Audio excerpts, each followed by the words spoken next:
Hi, I'm Cassandra Bensahih, and I'm the coordinator for Massachusetts Against Solitary Confinement. I want to say thank you to the Jefferson University for allowing us this platform to share about the work we're doing in Massachusetts around solitary confinement. I also would like to let you know what brings me to this work, why I'm called to work on solitary confinement. You know, I'm a member of the post-incarcerated community. I'm also a mom. I was sentenced to serve time in our state penitentiary, our state prison for women, due to a technical violation of my probation. You know, I could have used rehabilitation. I do not feel that prison is the answer for everything. And that's one of the reasons why I'm here. It took me 3 years to get my life back together after I served my time, 3 years to find a job, housing, and to bring my family back together.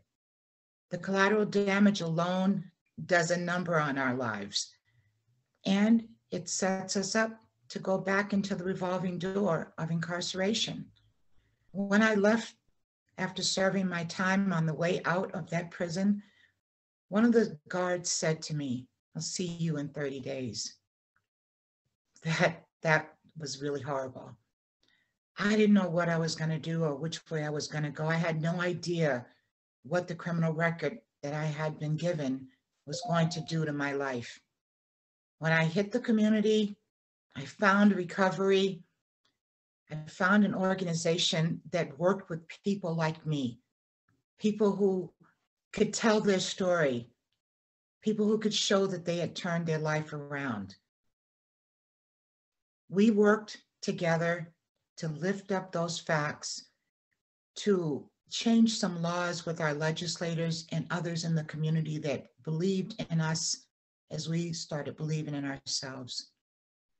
I developed a lot of relationships with people, and I fought hard for these reforms that affected parents and people of color and members of our LGBTQI community.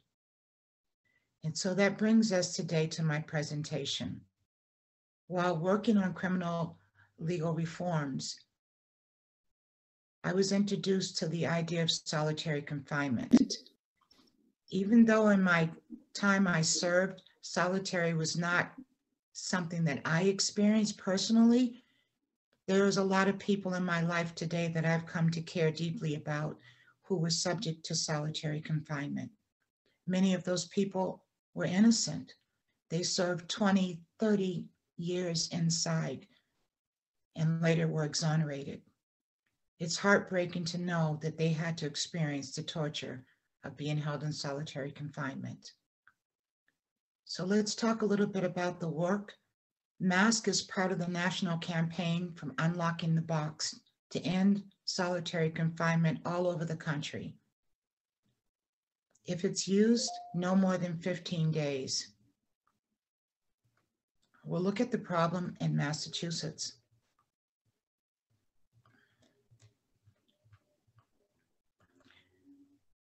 One of the things is the culture. The culture is one of punishment and control, and solitary confinement is used to enforce this culture. Prison populations in Massachusetts are declining, yet our staffing and DOC budgets are increasing. Black, brown, and LGBTQI people are disproportionately subject to solitary confinement. And we have one of the highest ratios of staffing per person. And it's due to the overuse of solitary. This also holds this culture of punishment in place. There were 537 grievances filed against officers in 2019. Due to the nature of these allegations, 54 were so bad that they were referred to internal affairs.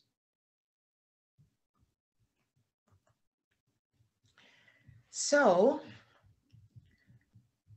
the grievances were further categorized as other staff. There were 483 of those.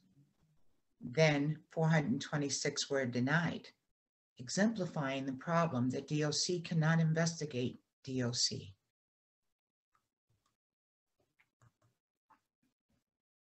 Suicides in our prisons and jails. There's no data for 2019 to 2020 yet, but suicides in our prisons and jails in Massachusetts were horrible. In a 5-year period, it was a total of 60 lost lives in our prisons and jails. I just want us to take a minute to think about that. 60 people died because the conditions were so hard. Around the history in Massachusetts moved us to create this campaign to change the use of solitary confinement. It wasn't being used for the most violent crimes. It was like things like giving a hug to a person that you saw that you knew, or having too many pairs of sneakers in your cell, or too much water. We have a problem with our water system. Our stories challenge the violent narratives of DOC. There was inadequate data on solitary confinement. Sometimes there was none at all. This data was used to justify why solitary confinement was necessary by DOC. So we challenged their narratives. Administrative segregation was a category under which most people were confined, but there was no real record on why people were being held in solitary. No one was paying attention to solitary confinement, so we formed this coalition. And then we had some success. The Criminal Justice Act Reform Act was passed, and it included the data we needed. And a review process was created so that people could earn their way out of these long, hard sentences in solitary and argue for their release. Some of the challenges that we faced was the pushback that came from DOC and the unions. They were opposed to our Criminal Justice Reform Act. When it passed, the governor filed legislation to undermine the bill, and DOC filed emergency regulations. They were changing the names of the unit to fall outside of the mandates. And then in January of 2020, we had an incident at our maximum security facility known as Sousa Baranowski. There were 3 COs injured. We know that something started this violence. The DOC wanted to blame our Criminal Justice Reform Act mandates, which they hadn't fully implemented, but they blamed that act for the violence instead of looking at where the root of it stemmed from. Then we had the COVID pandemic hit. It placed entire facilities in lockdown situations, just like solitary confinement. 22, 23 hours a day, people were locked in their cells while the virus ran through the prisons. And Sousa continued the draconian measures even further. They essentially created a supermax facility within the maximum facility.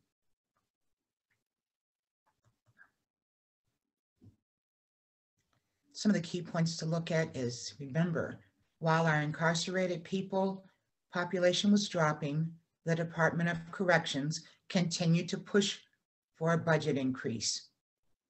We had less people, 27% decrease, but yet their payroll increased. This was due to the work around solitary confinement and placing more people there and needing more staff. Right here, we want to represent some of the data that has been collected by some of our members. Again, you see the prison population decreasing, payrolls increase.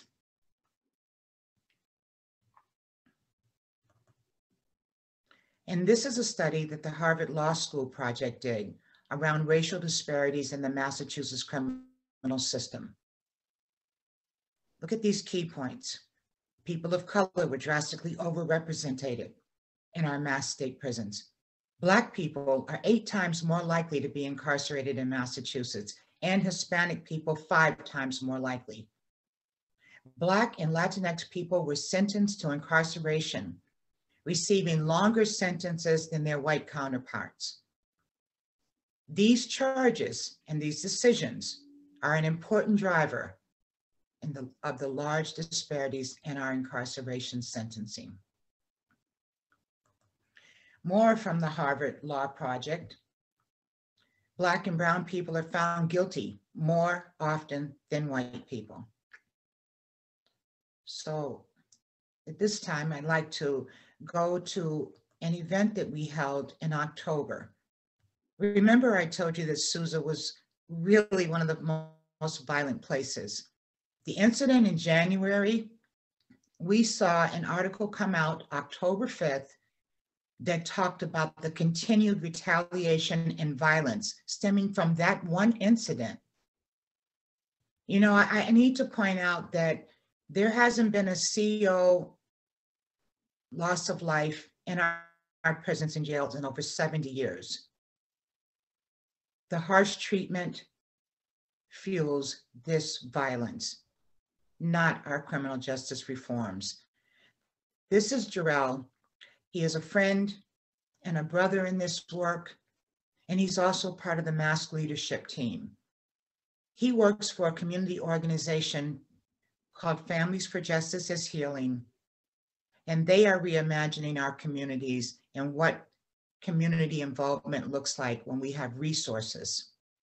So let's listen to Jarrell. Our own people are struggling to endure physically and mentally. An entire wing of general population is being forced to endure solitary confinement. We are here to demand an end to these supermax conditions on the gray side. We are here to remind elected officials that the people inside Sousa are our loved ones who will be coming home to our communities, and we will continue to fight for them. This is how we will get change, and this is how change will come. This is how we will change a narrative about our peoples inside from the guards' tired old rhetoric. In January, we got massive media coverage of the brutality our brothers were enduring, and we got legislators to visit and see for themselves the hell people are living through. What will these elected officials do to change the culture at Sousa? We will continue to push. We will continue to push for immediate changes both inside and outside the prison. I want to remind everyone that we're still fighting to pass the no-cause bill to make sure the families out here can be kept connected to their loved ones. Bill 2846 will make every phone call from every jail and prison free for families to help men and the women locked up in cages keep that lifeline open to speak to their children.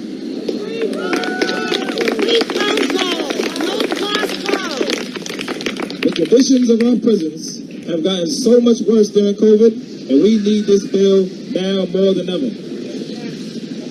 New York and San Francisco has passed no-cost calls. Other states have already made significant changes to decrease the use of solitary confinement. Massachusetts must be next.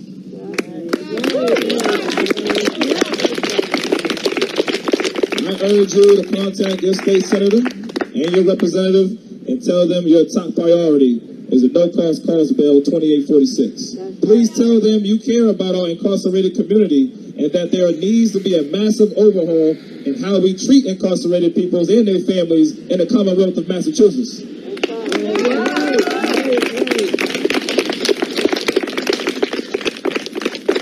This is unacceptable, like my sister Leslie was saying earlier. When did it be okay to treat people like this who go through the criminal punishment system? When did it be okay to have people who work for the state call my little brother an N-word while bringing him into a room with no camera and jumping on him while grabbing his testicles? Not okay. When was it acceptable to have people targeted because of their sexual orientation and thrown in the hole? Not okay. It was never okay. Not okay. And these state-sanctioned assaults on individuals incarcerated been out of hand, and enough is enough. Abolish solitary and free all people.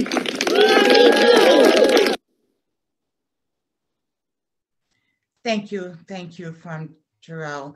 There's so much courage from the people providing testimony. It always moves me. What we hope is that it's becoming crystal clear how these issues are interconnected.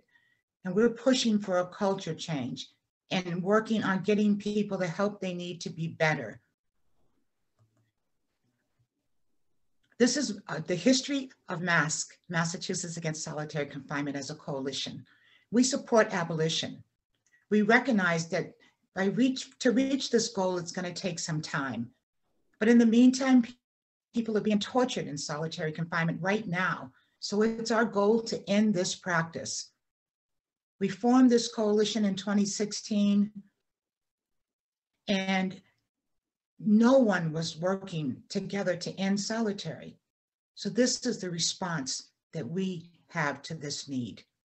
Our first success came with the solitary reforms being added to the 2018 Criminal Justice Reform Act.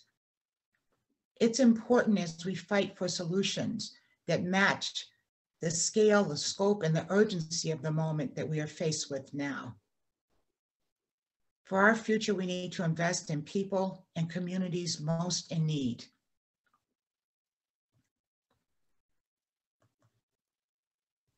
One of the things I love about our coalition is our leadership. MASC is led by survivors. We are the ones that make the decisions in this coalition. It's led by people who are formerly incarcerated and family members, and they're with loved ones still inside. They bring their stories. This moves us to action. The coalition also includes legal advocates and research analysts and allies from faith-based communities that support and supporting organizations. We all work together. These are our core values, and they're based around the people who we call the experts, those who have set and have survived solitary confinement. Our strategy to end solitary confinement starts with legislative changes. We're working together to file this bill at our new legislative session in 2021. Regulatory changes. These can bring changes to us right now. Working with commissions focused on these reforms. We bring survivors and their voices, and we counter the false narrative reported by the DOC. Finally, we lift up the work of other states. There has been a significant decrease and an end to the use of solitary in other states. We lift these models up for change. Other tactics, we want to pass regulatory changes now by working with the People with Experience group. You know, I'm a member of that team. The Restrictive Housing Oversight Committee, one of our leaders is also a part of that committee. And we share info from some of the experts on our team with the Budget Committee that's working on the correctional budget so that they can look at and expose the excessive overtime expenditures as well as other contributing factors. Another tactic, we want to change the public narrative. We go to the press and we talk about the impact and we talk about what's really going on, putting pressure on DOC to divest away from the DOC budget and invest a little more in our people. We are now focused on Sousa Baranowski, our maximum security prison. It's one of the worst in the Commonwealth and one of the worst in the nation. We need to change this culture. We're demanding accountability from the COs. We feel this work will have a positive impact on our whole system.